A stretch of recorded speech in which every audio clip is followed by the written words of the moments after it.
Okay friends, तो respiration in human beings हम देख रहे हैं और अब हम देखेंगे स्ट्रक्चर ऑफ लंग्स।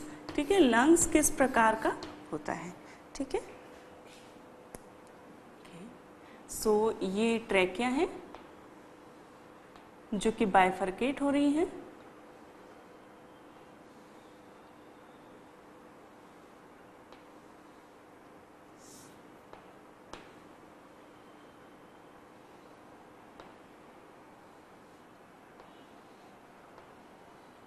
ठीक है, जो लंग्स होते हैं वो कॉनिकल स्ट्रक्चर होते हैं इस प्रकार से।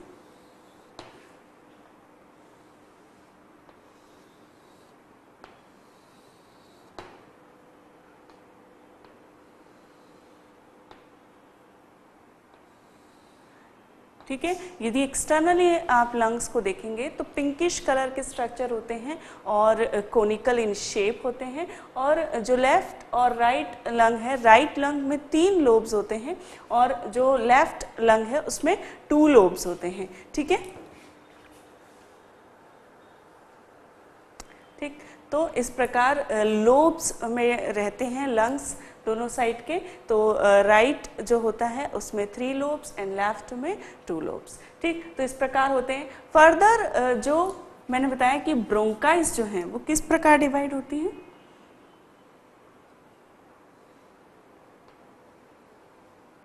ठीक है, और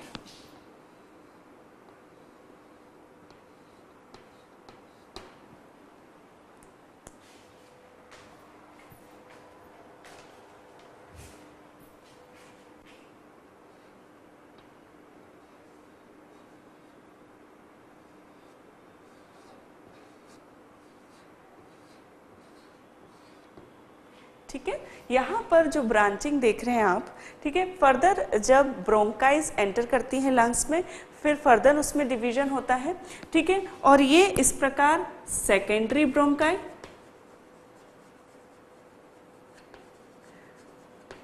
ठीक है, सेकेंडरी ब्रोंकाई में डिवाइड हो रही है। और जो सेकेंडरी ब्रोंकाई है वो टर्शरी ब्रोंकाइज में डिवाइड होते हैं। टर्शरी ब्रोंकाई को ब्रोंकियोल्स भी कहते हैं। ठीक है, और इन ब्रोंकियोल्स में एल्वियोलाई होते हैं। फर्दर स्ट्रक्चर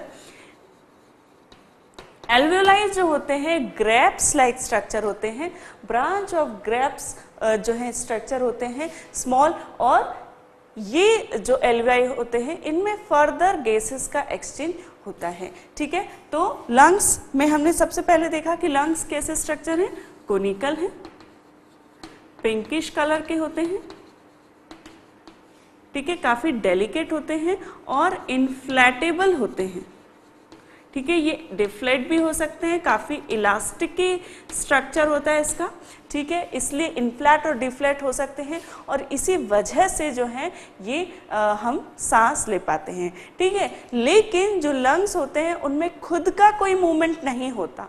ठीक है, जो एक्सटर्नल स्ट्रक्चर होते हैं, जैसा कि हमें पता है कि लंग्स किस में रहते हैं, रिब केज में रहते हैं। ठीक है, तो दे रिसाइड इन रिब केज। और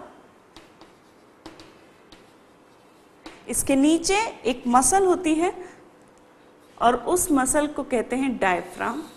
ठीक है, यहाँ पे डायफ्राम मसल होती है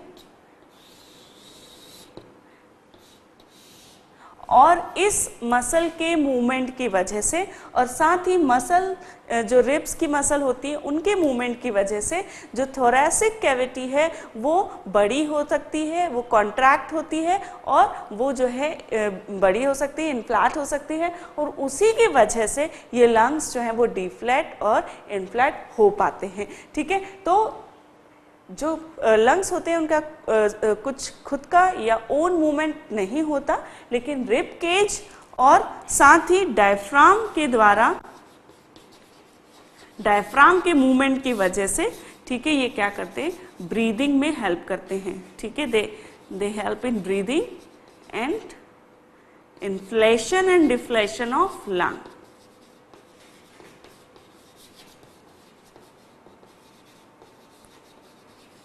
ठीक है, लंग्स के जो ऊपर है एक कवरिंग होती है एक मेम्ब्रेन की, और उस कवरिंग को कहते हैं प्लूरा।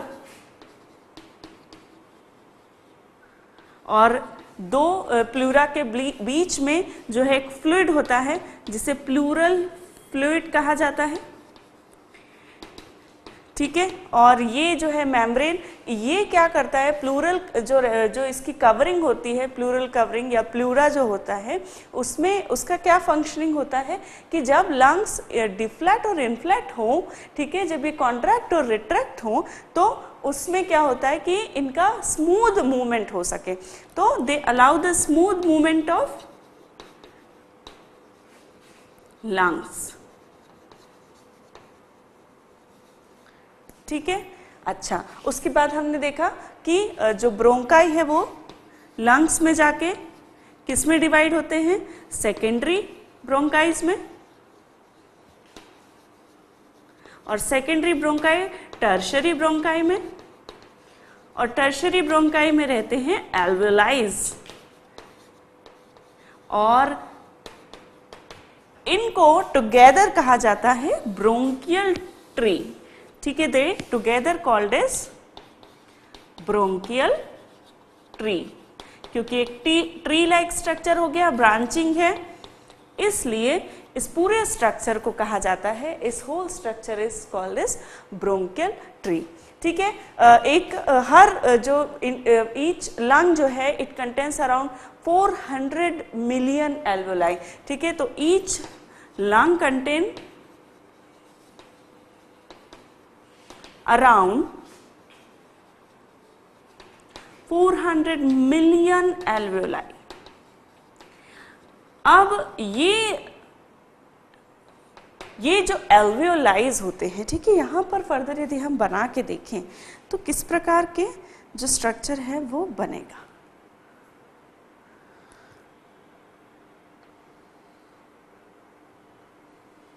ठीक है। ये मान लीजिए ब्रोंकियल्स हैं और इसमें फर्दर है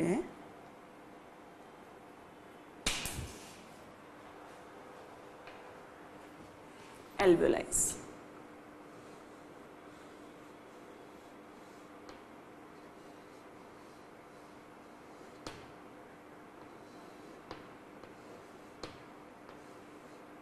इस प्रकार ग्रैप्स लाइक स्ट्रक्चर ये एल्वेलाइज का होता है।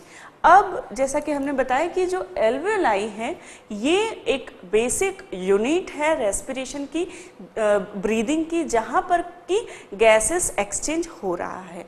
अब हमने देखा कि क्या हो रहा है, नोज से हमने ब्रीदिंग किया, ठीक है, ट्रैकिया में गया, ओके, तो नोज से हम ब्रीदिंग कर रहे हैं, ट्रैकिया में जाके कहाँ आ रहा है, वो दोनों लंग्स में आ रहा है, ठीक है।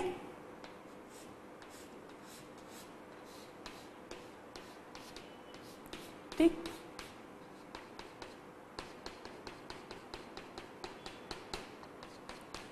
ठीक है, लंग्स से ब्रोंकाई में primary bronchi, secondary bronchi, tertiary bronchi और फिर एल्वेलाई में एयर आ रही हैं।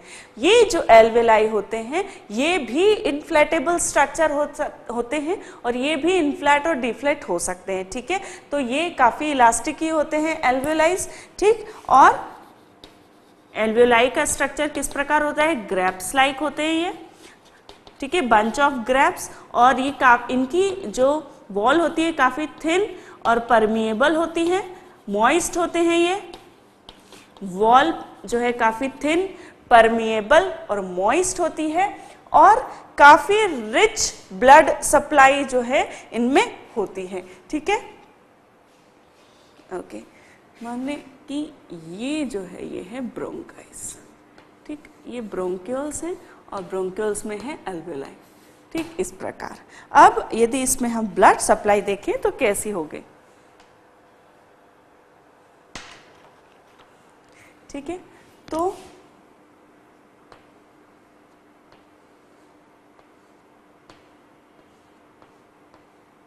इस पे पूरी इस तरीके से जो है ब्लड सप्लाई होती है एल्वेलाई में, वेन्यूल्स की, और वेन्यूल से फिर कैपिलरीज, और कैपिलरीज से फिर फर्दर जो है, ठीक है।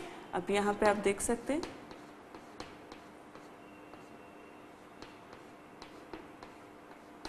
कैपिलरीज हैं और इस प्रकार से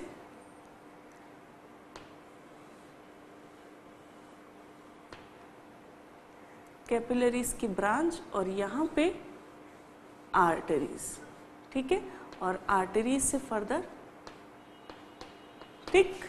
अब क्या हो रहा है, ये हमने बनाई है ब्लड सप्लाई, वेन्यूल्स और आर्टेरियोल्स। अब क्या होता है कि जब एल्वियोलाई में एयर आती है, ठीक है, जब हम ब्रीद इन करते हैं और एल्वियोलाई में जब एयर आती है तो क्या होता है कि इसमें जो वेन्यूल्स होते हैं, ठीक है, उनमें क्या होता है, वो डीऑक्सीजनेटेड ब्लड होता है, ऑक्सीजन कम होता है, और वहाँ पे चूंकि ऑक्सीजन कम होता है और जो एल्वियोलाई में एयर है उसमें ऑक्सीजन ज़्यादा होता है, उसकी वजह से क्या होता है, डिफ्यूजन के द्वारा ऑक्सीजन एल्वियोलाई में से निकलकर और इन कैपिलरीज में चला जाता है, ठीक है। तो डीऑक्सीजनेटेड ब्लड ऑक्सीजनेटेड हो जाता है और फिर वो फर्दर चला जाता है, वो रिटर्न हो जाता है आर्टरी के द्वारा, और फिर ये जो ऑक्सीजनेटेड ब्लड है हार्ट में भेजा जाता है और फिर हार्ट इसको पंप कर देता है होल बॉडी में, ठीक है। तो इस प्रकार हमने फिलहाल लंग का स्ट्रक्चर देखा, कोनिकल पिंकिश कलर का, इन्फ्लैटेबल इलास्टिक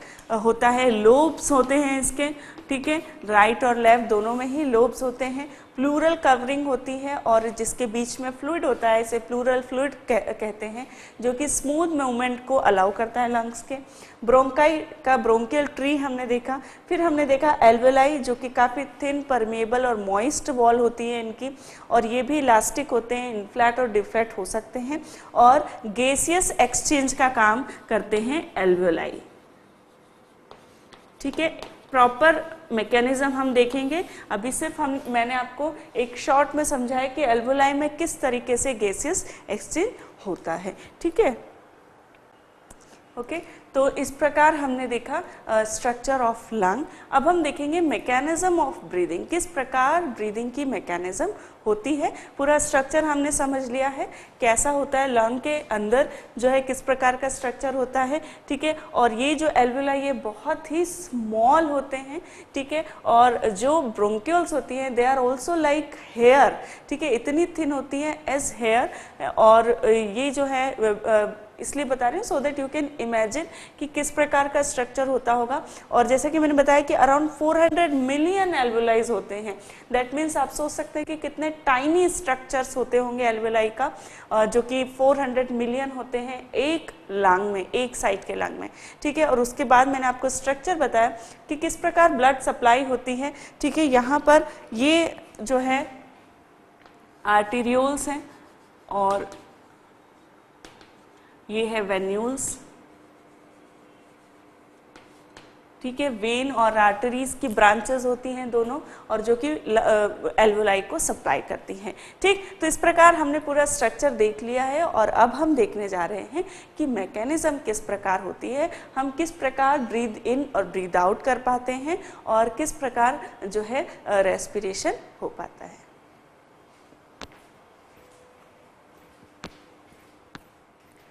ओके फ्रेंड्स, तो हमने देखा कि किस प्रकार जो स्ट्रक्चर होता है रेस्पिरेटरी सिस्टम का वो होता है। अब हम देखने वाले हैं मैकेनिज्म ऑफ ब्रीदिंग,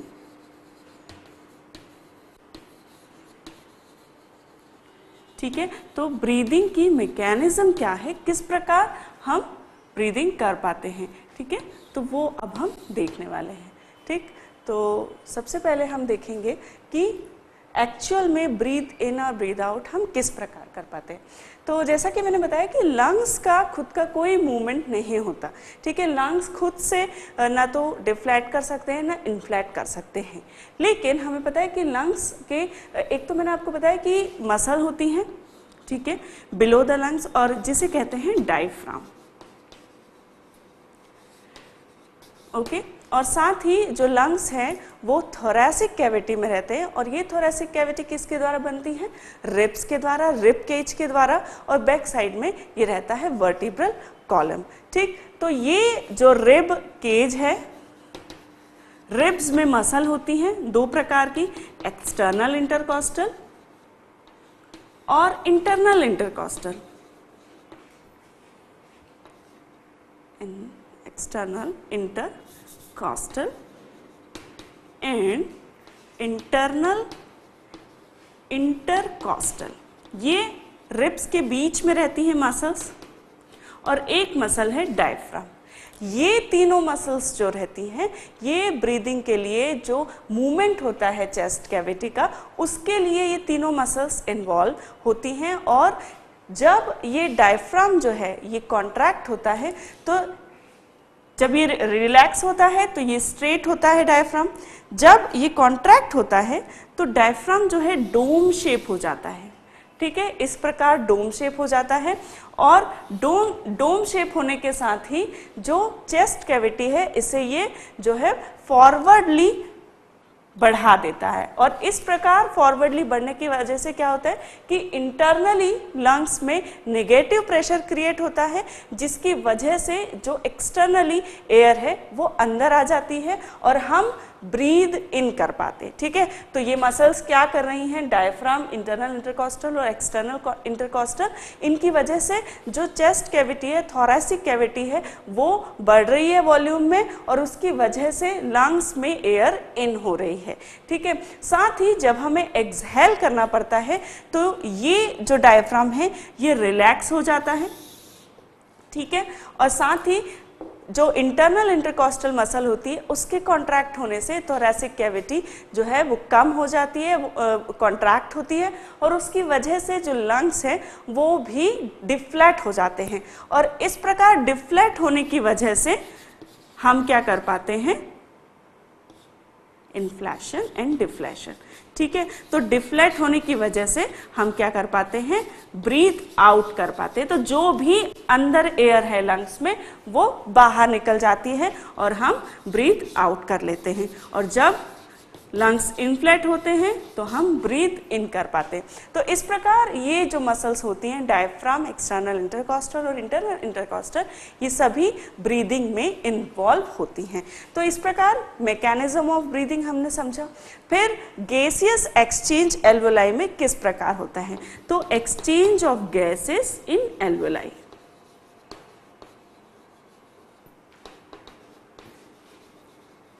ठीक है, तो एल्वोलाई में गैसियस एक्सचेंज कैसे होता है, तो मैंने आपको बताया कि जब ब्रीद इन करते हैं तो ये एल्वोलाई जो है इन्फ्लेट हो जाते हैं और चूंकि इनकी जो वॉल होती है काफ़ी थिन, परमिएबल और मॉइस्ट होती है, साथ ही काफ़ी रिच ब्लड सप्लाई होती है। और जैसा कि मैंने बताया कि यहाँ पे जो वेन्यूल्स होती है, कैपिलरीज होती हैं, उनमें डीऑक्सीजनेटेड ब्लड होता है। ठीक है, तो एल्वोलाई में क्या है, एयर है। ठीक है, और यहाँ पर क्या है, जो कैपिलरीज हैं उनमें क्या है, डीऑक्सीजनेटेड ब्लड।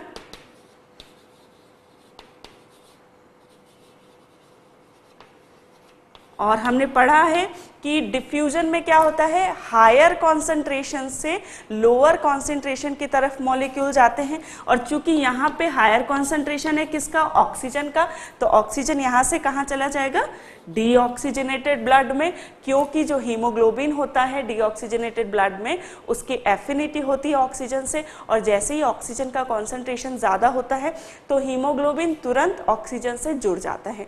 इस प्रकार कैपिलरीज का जो डीऑक्सीजनेटेड ब्लड है वो किस में कन्वर्ट हो जाएगा, it is converted into oxygenated blood. ठीक है, और ये ऑक्सीजनेटेड ब्लड फिर हार्ट को पहुंचा दिया जाता है और फर्दर हार्ट जो है इसे पूरी बॉडी में सर्कुलेट कर देता है सर्कुलेशन के द्वारा। और ये जो सर्कुलेशन है, ये जो ट्रांसपोर्टेशन है, ये नेक्स्ट जो लाइफ प्रोसेस है उसमें हम पढ़ेंगे। ठीक, तो ये हमने देखा exchange of gases in alveoli. ठीक, तो ये हमने पढ़ लिया एल्वोलाई में गैसेस कैसे एक्सचेंज होती है, लेकिन टिश्यूज में कैसे एक्सचेंज होता है गैस का। ठीक है, गैसेस इन टिश्यू, एल्वोलाई में हमें समझ में आ गया। लेकिन जो सभी टिश्यूज हैं हमने क्या देखा कि सेल्यूलर रेस्पिरेशन हो रहा है, सभी ऑक्सीजन का यूज कर रहे हैं, ग्लूकोज को ऑक्सीडाइज कर रहे हैं और क्या बना रहे हैं, कार्बन डाइऑक्साइड एंड वाटर। तो अब ये जो कार्बन डाइऑक्साइड जो कि टिश्यू रिलीज कर रहे हैं उन्हें भी हमें बाहर जो है एक्सहेल करना जरूरी है। तो क्या होता है कि जब टिश्यूज में ये जो ऑक्सीजनेटेड ब्लड है ये सभी टिश्यूज में जब जाता है, ठीक है, और वहाँ पर चूंकि उन्हें ऑक्सीजन की ज़रूरत है तो यहाँ पर भी यही होता है कि सभी कैपिलरीज में, ठीक है, क्या है, हाई ब्लड है, हाई ऑक्सीजन का लेवल है, कॉन्सेंट्रेशन किसका ज़्यादा है, ऑक्सीजन का, और टिश्यूज में ऑक्सीजन का कॉन्सेंट्रेशन कम है। क्यों? क्योंकि वो कंटिन्यूसली ऑक्सीजन को यूटिलाइज कर रहे हैं और इसीलिए कैपिलरीज के द्वारा टिश्यूज में ऑक्सीजन डिफ्यूजन के द्वारा चला जाएगा। और यहाँ पे क्योंकि कैपिलरीज में ऑक्सीजन ज़्यादा है लेकिन कार्बन डाइऑक्साइड कम है, तो क्या होगा कि टिश्यू से कार्बन डाइऑक्साइड आ जाएगा कैपिलरीज में, ठीक है। और इस प्रकार ये जो गैसियस एक्सचेंज है ये यहाँ पर हो जाएगा, ठीक। और ये फिर कार्बन डाइऑक्साइड जो है यहाँ पर क्या हो रहा है, जो एल्वेलाई में हमने देखा कि ऑक्सीजन तो ले रहा है एल्वेलाई से कैपिलरीज, लेकिन जो कैपिलरीज में कार्बन डाइऑक्साइड है वो एल्वेलाई में रिलीज कर दिया जा रहा है और फिर एल्वेलाई से कहाँ पे, लंग्स के द्वारा हम बाहर कार्बन डाइऑक्साइड को रिलीज कर देते हैं, ठीक है। तो इस प्रकार ये पूरी मैकेनिज्म के द्वारा गैसेस का एक्सचेंज होता है। ऑक्सीजन जो कि हमारे लिए बहुत ज़रूरी है, हमारे टिश्यूज जो है वो उसे यूटिलाइज करते हैं, तो इस प्रकार ऑक्सीजन हम ले लेते हैं एयर से और वो कार्बन डाइऑक्साइड जो हमारी मेटाबॉलिज्म में सेल्यूलर रेस्पिरेशन में बनाई जा रही है, प्रोड्यूस की जा रही है, उसे हम एक्सहेल कर देते हैं वाइल ब्रीदिंग आउट, ठीक। तो इस प्रकार ये पूरी मैकेनिज्म होती है जो कि ब्रीदिंग और रेस्पिरेशन में इन्वॉल्व होती है और इस प्रकार ये जो ऑक्सीजन है हम यूज़ कर पाते हमारी सारी बायोलॉजिकल एक्टिविटीज़ के लिए, ठीक। तो इस प्रकार हमने देखा रेस्पिरेशन इन ह्यूमन बीइंग्स।